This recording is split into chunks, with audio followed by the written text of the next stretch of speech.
Fala galerinha do sexto ano, beleza? Tudo bem com vocês? Então vamos lá. Começando então o nosso segundo bimestre hoje, maneira diferente de trabalho, porque nós vamos ter que lidar com essa coisa de ensino à distância.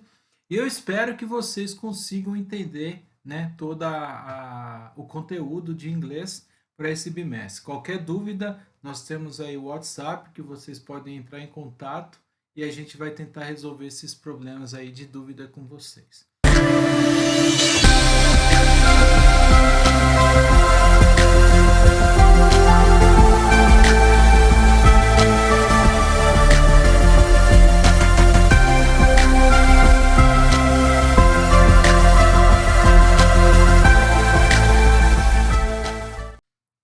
Iniciando então a apostila, tá? Nós vamos ver aqui, ó, Home Sweet Home, e dentro disso aqui nós temos aí algumas questões envolvendo isso, tá? Mas aqui na unidade, que é o volume 2, nós vamos ter a unidade 3, que é Home Sweet Home, e aqui na unidade 4, que é School Time. Bom, então vamos lá. Chegando aqui nessa parte, nós já podemos observar aqui que é um beija-flor, né?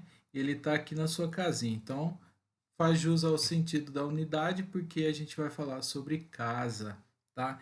E a primeira questão é: cite animais e descreva os lugares onde eles moram. O que eles têm em comum com as moradias dos seres humanos, tá?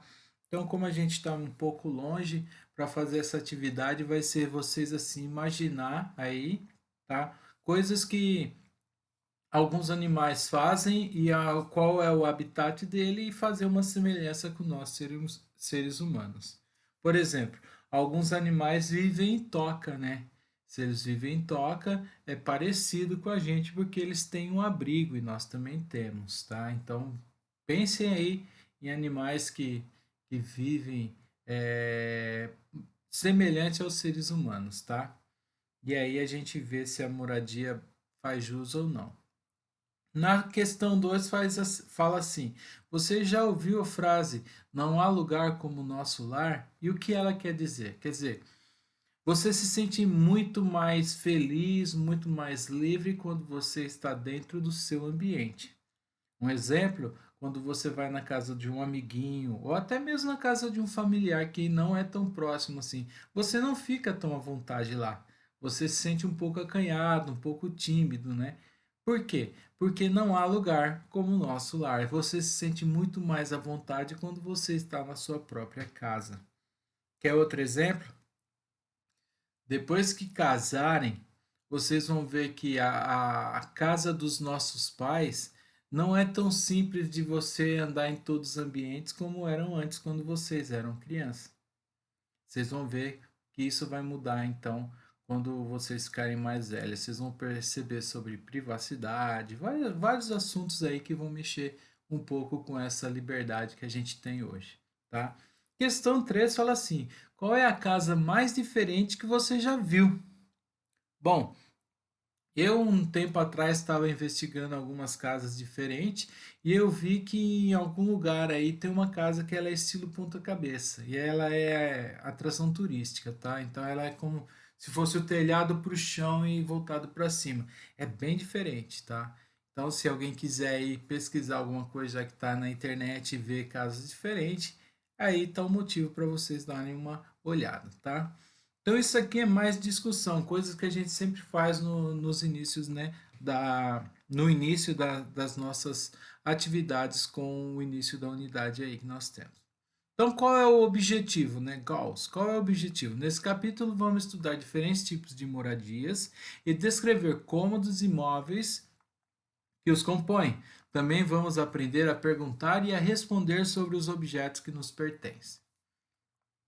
Aí a gente chega aqui no reading time, que é a hora da leitura, tá? Look at this picture in this page and discuss the following question in pairs. Quer dizer, não vamos fazer em pares, né? Mas vamos olhar as questões e tentar entender o que é isso. Olha, fala para olhar essas duas fotos aqui do exercício 2. E fala assim: o que diferencia esta casa das que você conhece? Difícil, né? É muito parecida, mas aqui, ó, eu já sei do que se trata, então eu vou falar assim, ó, se vocês olharem, vocês vão ver que ela é toda feita de Lego. Ela é semelhante a uma casa mesmo, porém, ela é feita toda de Lego. Por isso que a segunda questão, ela fala assim: você moraria numa casa como esta? Você moraria nessa casa? E por quê? Eu não moraria. Casa de Lego, não sei se realmente ela tem estrutura para nos suportar ou suportar também todos os ambientes aí da natureza. Chuva, sol, vento, não sei. Será que ela aguenta? Então, eis a questão: você moraria nessa casa? Eu não, mas que ela é bonita é.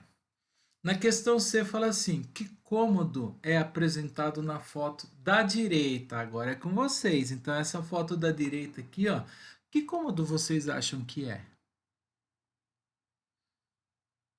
Olha, eu consigo ver aqui uma torradeira, eu consigo ver aqui alguns objetos que a gente utiliza em um ambiente da casa. Que seria isso? Aqui parece aqueles, sabe, aqueles rolos de massa. Muito bem. É uma cozinha. Aqui tem uma lixeira aqui, ó, tá? Aqui é a tábua de cortar e assim vai. São utensílios que você encontra na cozinha. Então, esse ambiente aqui, em inglês é kitchen, tá? Então, vamos lá. Read the information and underline the name of the items you can see in the pictures. Quer dizer, leia as informações e sublinhe, grife o nome dos itens que você pode ver nessas figuras. Então, temos duas figuras aqui e aí que está o texto, tá? Aí no texto fala assim, ó, James May's Lego house used 3.3 million bricks. There is a bathroom where the toothpaste and the toothbrush are made of built-in clocks. There is also a bedroom with a very comfortable bed.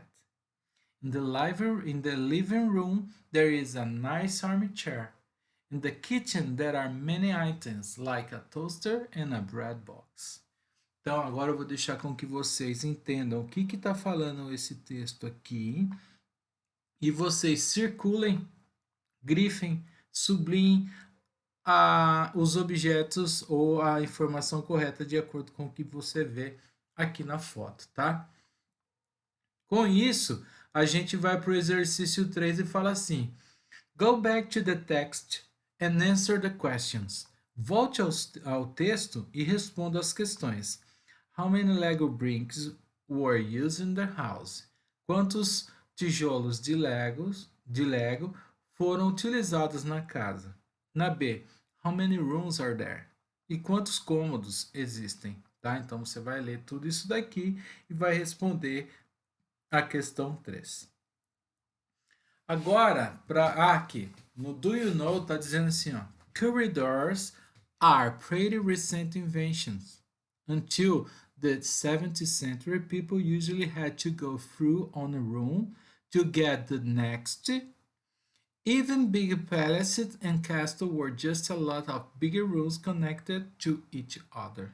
Então, esse nome corredor é uma invenção muito recente, porque até o século XVII as pessoas costumavam ir através de um cômodo ao outro, é, aliás, sem corredor, você passava por dentro dos cômodos, tá? E aí os grandes palácios, os castelos foram só tendo os cômodos muito grandes, né, conectados um pelo outro. E aí teve a opção do corredor.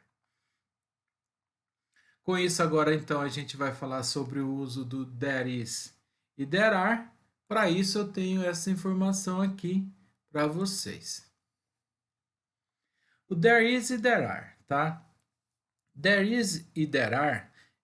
There is significa existe, e o there is a gente usa ele sempre no singular, e o there are significa existem, né, no plural. E é sempre no plural que a gente utiliza. Então, eu trouxe duas imagens aí para vocês. Na primeira, sobre os macaquinhos aí. A primeira tem um só, então é There is a monkey. Na segunda foto, vocês Vejam, 5 macaquinhos. Então, there are 5 monkeys. Ou there are many monkeys. Quer dizer, existem 5 macaquinhos, 5 macacos, ou existem muitos macacos, tá? No plural. There is singular, there are plural. Na de baixo tem uma questão e de acordo com essa questão a gente vai responder com there is ou there are. Então tá assim, how many horses are there? Quantos cavalos existem? There is one real horse. Existe um cavalo verdadeiro, tá? Então there is one, um. Já embaixo vem falando assim, ó, there are 6 toys and there are 7 pictures of horses. Então existem 6 brinquedos e existem 7 fotos de cavalos. Então vamos lá, contando os brinquedos. Olha, 1, 2, 3, 4, 5, 6. Correto. Vamos ver as fotos? 1, 2, 3, 4, 5, 6, 7 fotos. Então é isso que a gente utiliza. Lembrando que todas essas frases aí, menos essa daqui, é claro que é a questão do enunciado, estão todas na afirmativa, que é tema agora do que a gente vai trabalhar. Como que eu faço a forma da afirmativa? Eu vou usar there is an apple on the table, quer dizer, existe uma maçã em cima da mesa, e se for there are, tem que ser no plural. There are many apples on the table. Tá? É assim que eu faço a forma da afirmativa. There is, there are. There is singular, there are plural. Então vamos para a forma negativa. Na forma negativa, eu vou colocar o not sempre depois do verbo to be, que é o is ou are. Então vai ficar there is not an apple on the table ou there are not many apples on the table, tá? Deixei aí em vermelho para vocês entenderem quando é singular e quando é plural na forma negativa. Vimos então afirmativa negativa.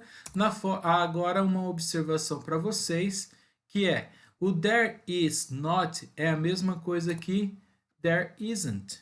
Então, ali na frase there is not, eu poderia ter colocado there isn't, que é a mesma coisa. O there are not também é a mesma coisa que there aren't, tá? Então, no there are not ali, eu poderia ter colocado there aren't. É assim que funciona. Ah, professor, pode pôr um ou pode pôr outro. Não importa, o que você vai colocar tá certo. Se for no singular, there isn't. Se for no plural, there aren't. Mesma coisa com o que está anteriormente. Vimos isso? Então tem a forma interrogativa. Na interrogativa, o que acontece? Eu vou inverter o verbo to be com o there. Então vai ficar is there ou are there. Olha o exemplo. Is there an apple on the table? Is there an apple on the table? É uma questão. Há uma maçã em cima da mesa? Ou are there many apples on the table? Existem muitas maçãs em cima da mesa? E aí a gente conclui como a gente entende a afirmativa, a forma negativa e a interrogativa. Lembrando aqui, ó, na forma interrogativa, o is e o are aqui invertido para montar a questão. E não esquecer aqui embaixo, então, aqui no final, então, do question mark. Então, aqui é isso, tá? Entendeu então como é que faz? A gente vem aqui para a parte da explicação e exercícios na página que segue. Tá assim, there be, nada mais é que there is ou there are, na forma afirmativa. Tá falando assim, ó, read again the following sentence from the text and answer the question. Leia de novo as sentenças do texto e responda as questões. In the living room, there is a nice armchair. In the kitchen, there are many items. Então, olha, veja, there is a nice, uma poltrona agradável. There are many items, quer dizer, na cozinha existem muitos itens, perdão, existem muitos itens. E aqui na sala de estar existe uma poltrona confortável. Na A fala assim, what expression is used for singular just one item? Qual é a expressão que eu utilizo somente para o singular? Na B, what expressions expressions is used for plural. Dois ou mais itens. Qual que eu uso então para o plural? Só coloque a expressão que está em negrito aqui em cima, tá? No singular na A e no plural a B. Exercício 2 fala assim: complete a tabela com as palavras da caixa. Então vocês têm várias palavras e expressões aqui e vocês irão colocar quais estão no singular para usar o there is e quais estão no plural para usar o there are. Então, in this house, nessa casa, there is. E aí eu sei que there is a nice chair. There is a nice chair. Ou there are many items. E aí eu vou colocar aqui, tá? Esse é o exercício que vocês terão que fazer. Já aqui, ó, no at home, que é em casa, tá assim: can you name the different rooms and part of a house?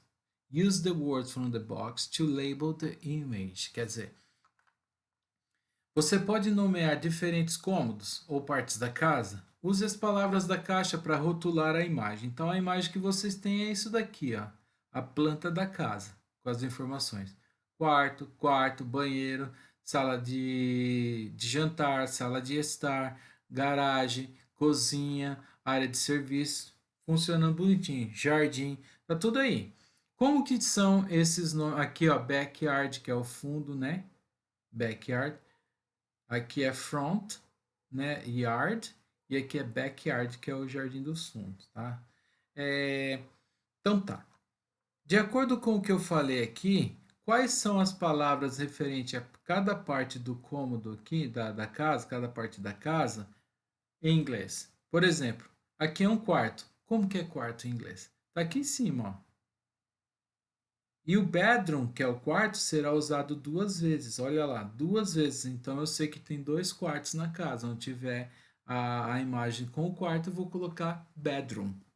E assim vocês irão fazer. Olha só aqui a linha marcando o que é, para vocês marcarem aí bonitinho. O exercício 4, ele pede para que você marque cada parte da mobília ou equipamento para o seu nome. Onde está o nome? Está aqui, ó, de A a L. Então, bath. O que significa bath? Bath é banho. E banho é no banheiro. Só que lá no banheiro seria bathroom. Então eu entendo que bath é o chuveiro. Então aqui onde está o chuveiro eu vou colocar a letra A. E assim para os demais, tá? Então isso aqui são exercícios de vocabulário, né? Esse daqui com esse daqui, e é assim que vocês irão fazer. Já que nesse exercício, vocês irão fazer o quê? Choose the best option to complete each sentence. Você vai escolher a melhor opção para completar cada sentença. Então tá assim: in my grandma's living room, there is a very comfortable made of leather. Quer dizer, na sala de estar da minha avó, existe algo muito confortável feito de couro. O que que é? Chuveiro? Mesa de escritório? Ou um sofá? Isso mesmo, sofá. Então, there is a very comfortable sofa made of leather. Ok? Vocês irão fazer a mesma coisa aqui para os demais, tá? Agora aqui no exercício 2 é o exercício a utilização do there is e there are que nós vimos antes, tá? Lá no PowerPoint e agora alguns exercícios aí. De acordo com essa planta aqui, ó, da casa ou apartamento, vocês irão utilizar there is no singular e there are no plural. E aí ele fala assim: você pode mencionar, you can mention the rooms and the furniture. Quer dizer, você pode mencionar os cômodos ou então a mobília. Eu acredito que para fazer no singular, você pode utilizar melhor os cômodos. Mas para fazer o plural, você pode utilizar o que tem de mais aí no plural, tá? Então, por exemplo, objetos, ó, cama, eu vou usar o plural, tem duas, quarto também tem dois, e assim vai. Usa aí a criatividade de vocês, e aí vocês montam 3 frases com o there is e 3 frases com o there are. Ok? Por hoje é só, né, para essa aula. Vejo vocês na próxima. Até mais. Tchau, tchau.